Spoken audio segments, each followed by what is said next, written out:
We are at the Cathedral of St. Peter and St. Paul, which was built here after Peter the Great's visit to Kazan in the early 1720s.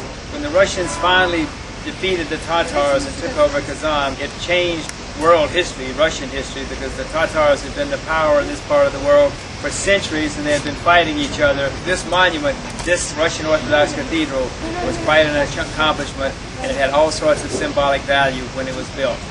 What you see here is a tower which was built before the Russian conquering of Kazan and the Tatars.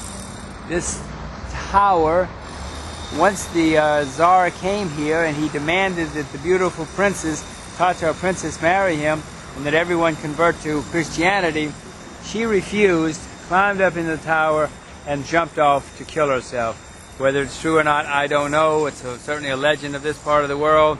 But we are finding there are lots of towers in Muslim countries where so-called princesses or beautiful women have jumped off to commit suicide. So I guess if you want to commit suicide in a Muslim country, finding one of these towers will certainly put you in good company.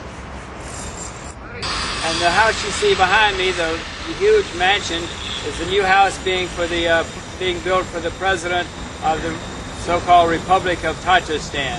Part of the money being spent in the Kremlin is on Muslim heritage and part on Christian heritage. So that's because 48% of the population in this area is Muslim or Tatar, 43% is Russian or Christian.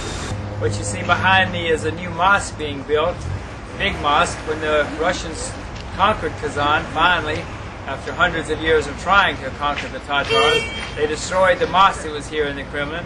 Now the Tatars are rebuilding it, even bigger than it was before. This Kremlin has everything. It's got the communist star, it's got a new Muslim church, it's got a Muslim tower, and they're restoring the big Russian Orthodox cathedral that was here, as well as building a huge new mansion for the president of Tatar. So it's going to be an awful lot of stuff going on here in the Kremlin in Kazan in the next few years.